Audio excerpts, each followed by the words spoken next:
Covered.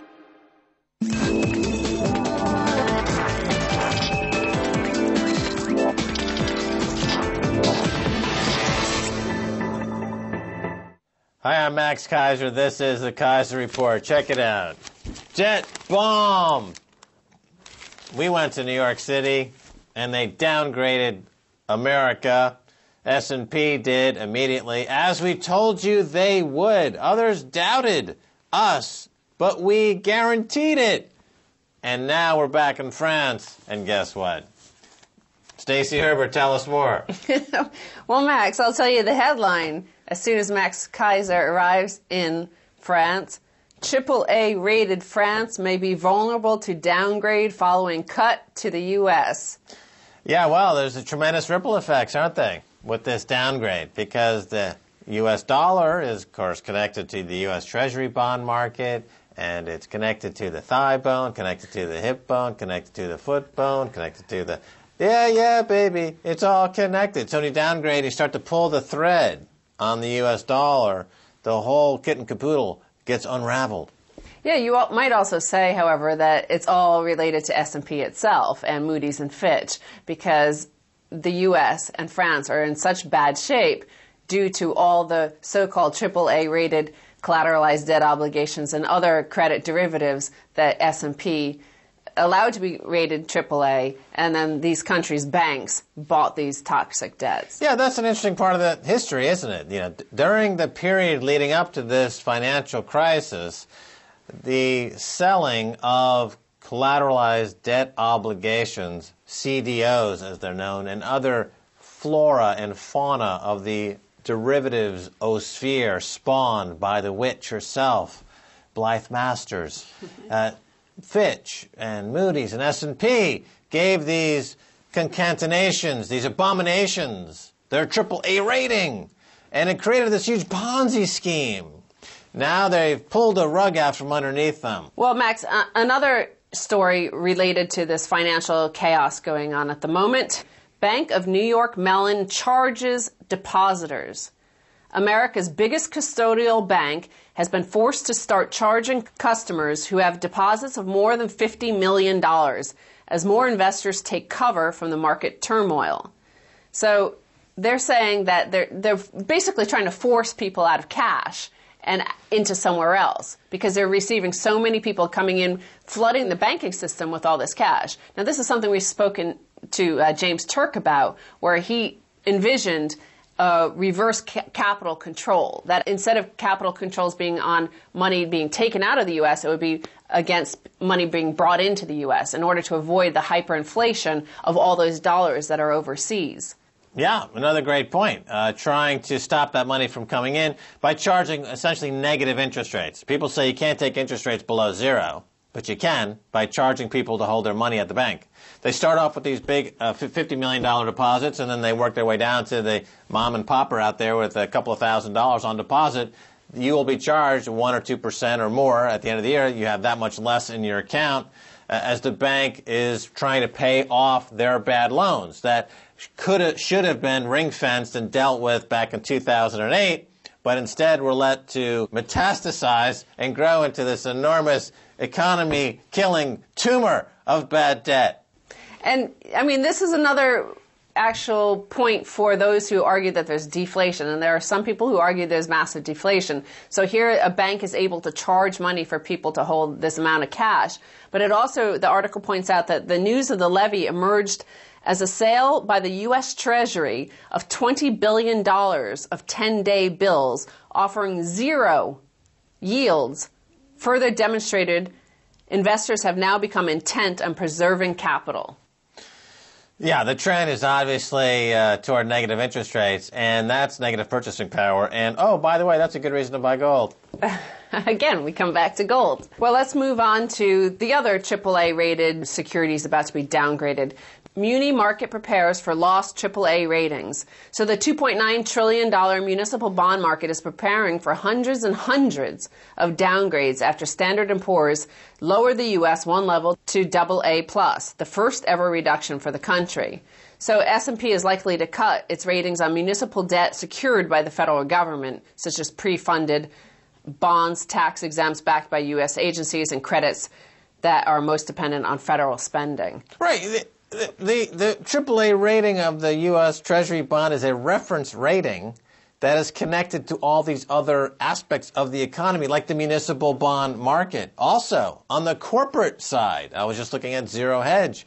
They made the good point that institutions like Options Clearing Corporation or the group that is responsible for clearing of short sales, they're all being downgraded too. So this is affecting the fundamental infrastructure of the entire system itself, is being downgraded as the entire Ponzi scheme unravels. Yes, I also read while we were in the States that J.P. Morgan is the next for downgraded by S&P. And the reason why is they said that J.P. Morgan relies so much on the U.S. government. Despite all their protestations, despite every year when Jamie Dimon collects his tens of millions of dollars bonus, he says, because I deserve it. Nobody works as hard as I am. I'm so clever, I can print money. But it's the U.S. government, according to the rating agencies, that give J.P. Morgan its rating. Right, well, nobody works as hard at fraud as Jamie Dimon. But as you point out, all they do over there at J.P. Morgan is they take the risks on their books and they stick it on the federal government's books. That worked beautifully for years as long as America had a AAA rating. But now that America has a AA plus rating and interest rates are going to, by definition, creep higher, that is going to be a huge wall of arbitrage, interagency arbitrage, fakakta nightmare bamboozlement that will no longer serve J.P. Morgan in their quest to hide losses. And that stock's going down like a pile of bricks. Short J.P. Morgan. As a matter of fact, sell it short naked. In fact, a better naked short at this time would have been Bank of America. If you follow this next headline, Max. Bank of America getting smashed as AIG jumps into the lawsuit fray in a big way. So American International Group is expected to sue Bank of America in what might be the largest mortgage security-related action filed by a single investor. The suit seeks to recover more than $10 billion in losses on $28 billion in investments in mortgage-backed securities. This, again, when Barack Obama came into office, Stacy, by not shutting down the too big to fail banks, and by letting AIG live another day, they're committing massive moral hazard on a incredible, epic, biblical scale. Now they're out suing everybody who's involved. All the counterparties here that are suing each other are bankrupt. And they're suing each other for the right to drain the Federal Reserve of more of the citizens' capital. And notice the key word in what you just said, counterparty. You know, this extends to financial markets as well, because when you go from AAA to AA plus, suddenly when you start to downgrade all the institutions that are the intermediaries for all these market manipulating fraud deals, you have counterparty risk. So when they say, well, for example, there's 60 trillion or 600 trillion, derivatives out there, they say, well, it's not really a risk because they're all offset each other through the counterparty obligations. But if the intermediary that's responsible for making those obligations good goes bankrupt, then you don't have a good coverage there. You actually have a $600 trillion risk. According to the report, there's a growing trend of investors pursuing private lawsuits claiming banks misled them into purchasing risky securities. The trend also stems from the lack of prosecutions on behalf of the Justice Department against the largest financial firms and their executives. So there you go, Max. You talk about Barack Obama refusing to prosecute these people, the too big to fails, the banksters. This is why we're still in this situation. This leaves us up to the biggest firms out there who can sue it, because mom and pop Joe Bag of Donuts can't sue J.P. Morgan and Bank of America and all these other banks. But, you know, the giant bankrupt organization AIG can.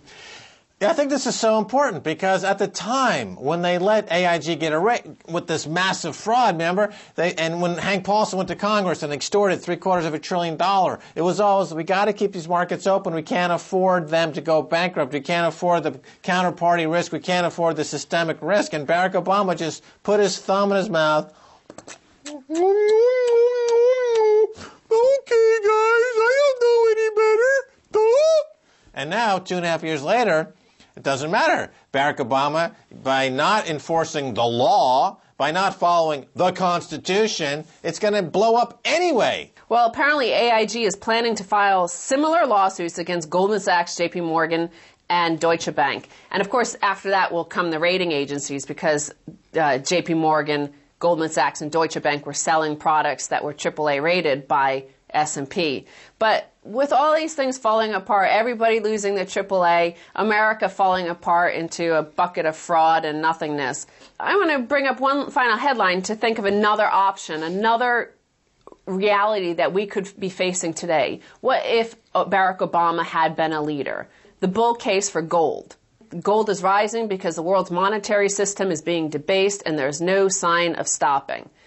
Well, what if Barack Obama, instead of engaging in this elaborate, stupid, awful theater with John Boehner, what if he had just come out and said, you know what, forget all these negotiations, we're just going to go back to a gold standard, and we're going to value it at $25,000 an ounce. Bye, and just left. And that would have devalued all of their debt, and they would be on the road to starting over again. That's genius. It's the reverse Nixon. It's the reverse Nixon. Now, Nixon defaulted on the debts of America by dropping the gold standard when he owed all this money to foreign creditors. Well, America's in the same position now, and they could effectively do the same thing. They could effectively default by devaluing against gold. That's exactly what's going to happen anyway. And Barack Obama, if he were as you say, if he were a real leader and had the cojones of, let's say, a Richard Nixon, which I can't believe I'm saying that, after having been dragged through Watergate as a kid and been humiliated, but compared to Barack Obama, Richard Milhouse Nixon looks like a genius statesman compared to this no spine, leaderless, nobody bag of nothing, bag of worms. And that's a genius idea, simply, and it's going to happen anyway. They have to bring back the gold standard. The smartest guy out there in the punditry universe, Jim Rickards, he points out that those who criticize this idea say there's not enough gold. And, he would point out, and I would point out, that there's something called the price discovery mechanism. Markets reflect supply and demand. If you have $600 trillion worth of worthless derivatives, well, some of that's going to end up being repurposed as a gold standard at $20,000, $25,000, $30,000 an ounce. That's just the way markets work. Accept market-driven capitalism or go home. Stacy Herbert, thanks so much for being on the Keiser Report. Thank you, Max. Don't go away. After the break, I'll be speaking with Peter Schiff.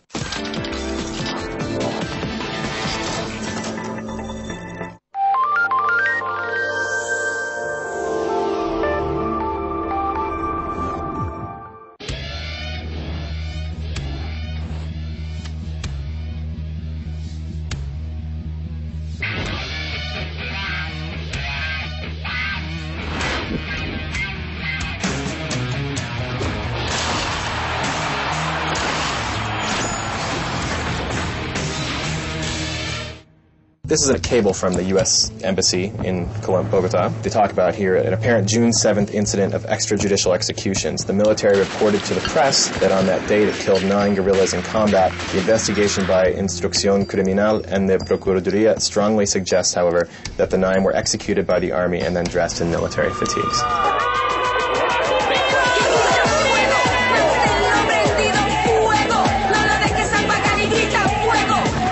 They explain how, this kind of phenomenon where bodies are dressed up as guerrillas and presented as killed in action, and this idea that you need to produce bodies actually encouraged paramilitary collaboration. This is a CIA document, Central Intelligence Agency. They knew about these activities, they knew they were happening, they knew about links to paramilitary groups, and yet U.S. aid continued to flow.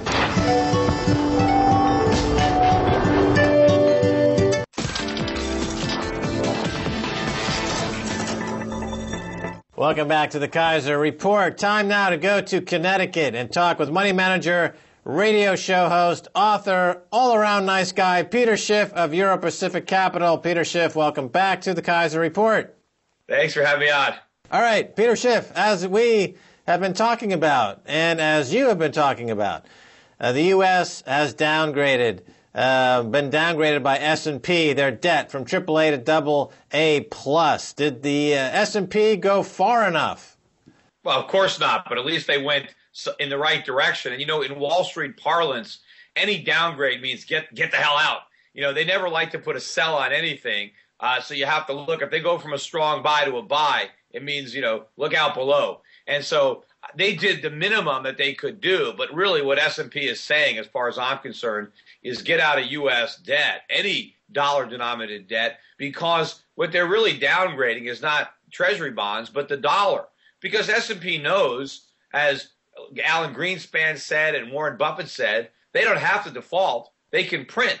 But that's worse, especially if you're a bondholder and you get paid back with monopoly money. And so what this means is that all debt in dollars should be downgraded, whether it's treasuries, munis, corporates, you name it. If it's paying you back in dollars, get rid of it.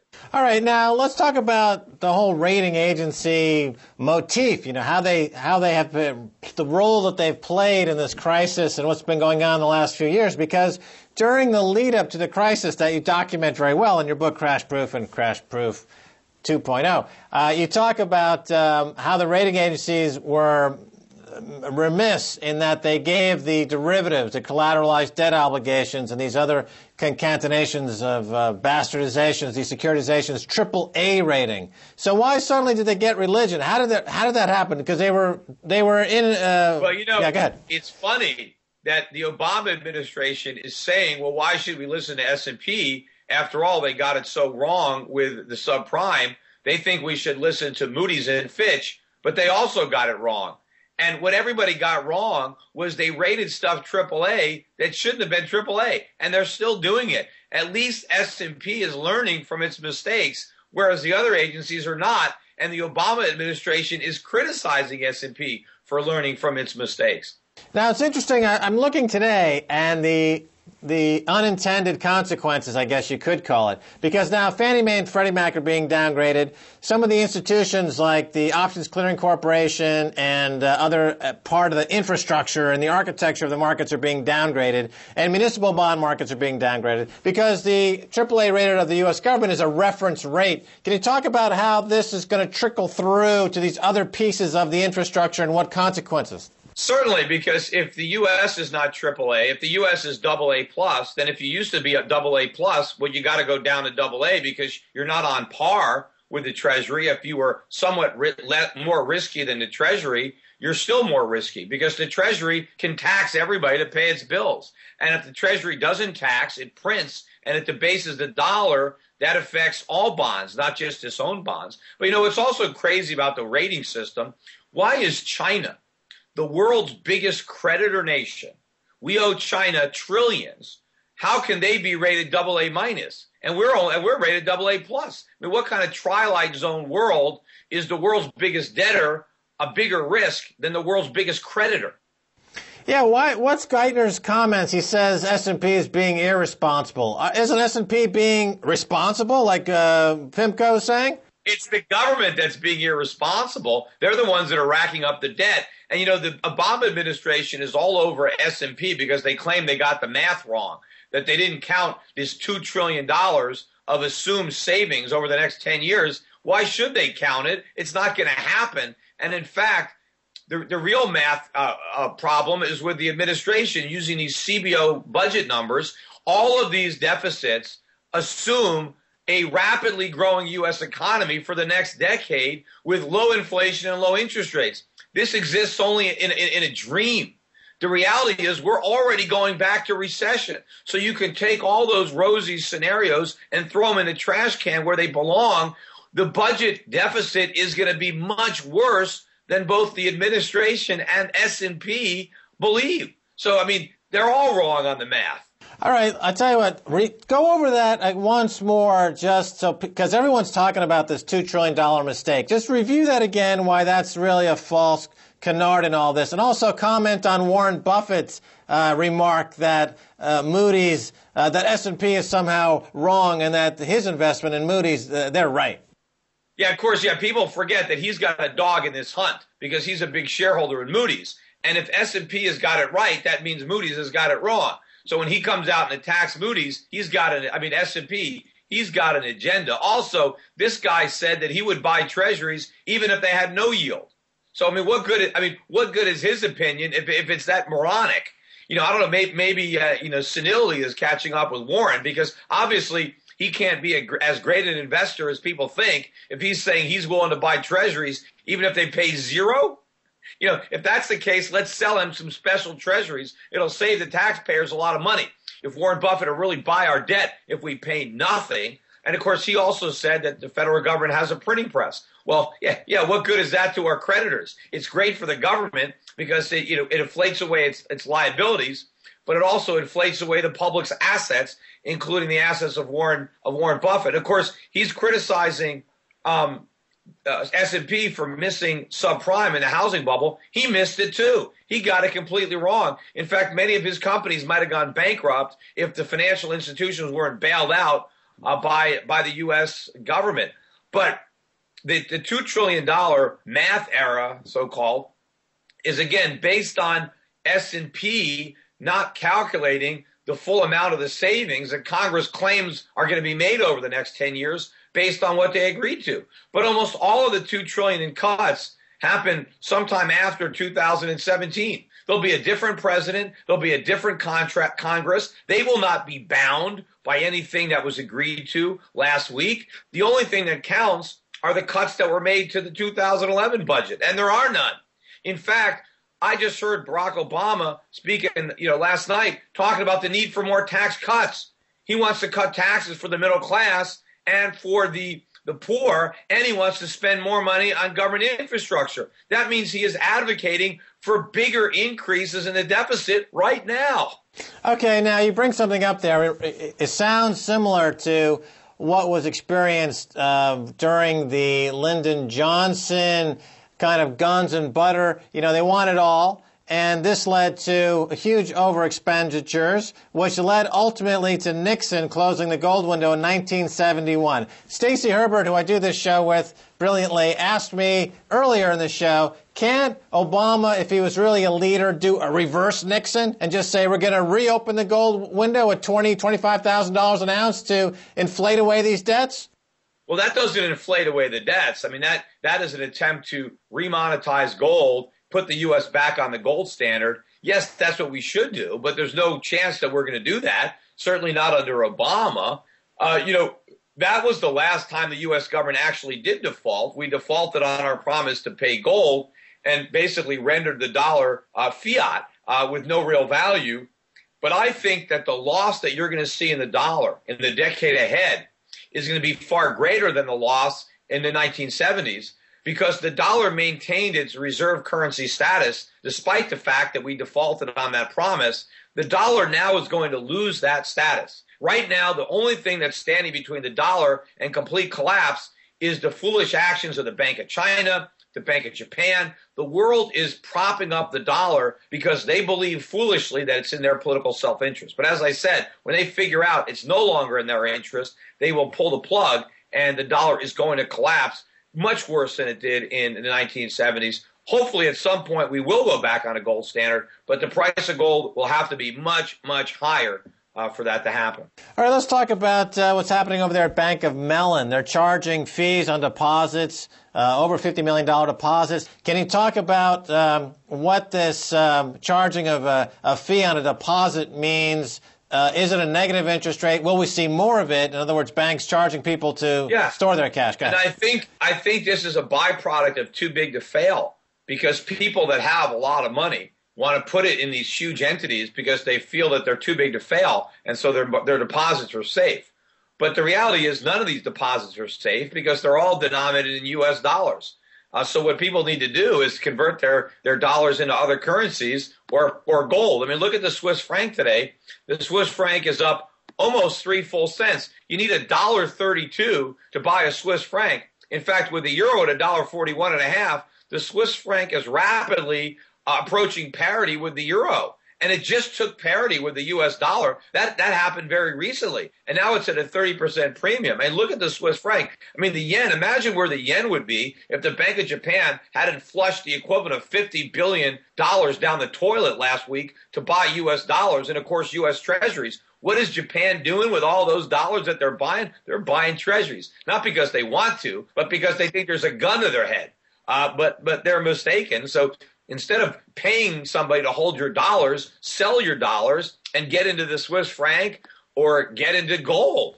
All right, we've got about 30 seconds left. I just want to swing back and revisit the gold standard idea. Clearly, as you point out, the problem today is inflation, and by returning to a gold standard, you are coming back with something that would hopefully restrain government from spending and from the printing presses from rolling out at full speed. So clearly, as we were saying before, if you go back to the gold standard, you've got to find a price that would make sense given the fact they've had all this money printing going on for so long.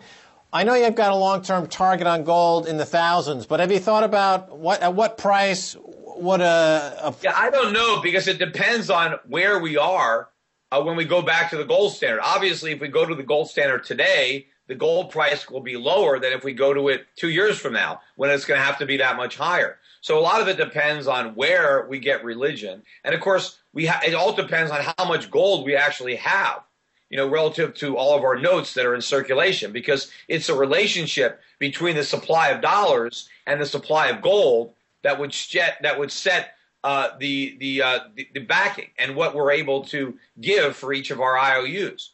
But once we do that, then the spending stops. Then the deficits stop. We can't do it anymore. If we actually go on a gold standard, if it's real, then we have to abide by it.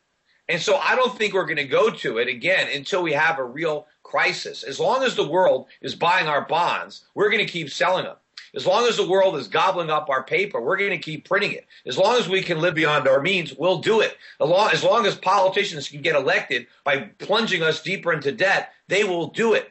It's not until they can't. It's not until there are real consequences, like a collapse in the bond market, a collapse in the dollar that sends interest rates soaring, that sends consumer prices soaring, that tanks the stock market, that puts people in the streets protesting. That is not, until all that happens, we're not going to do the right thing. All right, Peter Schiff, thanks again for being on the Keiser Report. Thank you. All right, that's going to do it for this edition of the Keiser Report with me, Max Keiser, and Stacy Herbert. I want to thank my guest, Peter Schiff. If you want to send me an email, please do so at keiserreport@rttv.ru. Until next time, this is Max Keiser saying bye, y'all.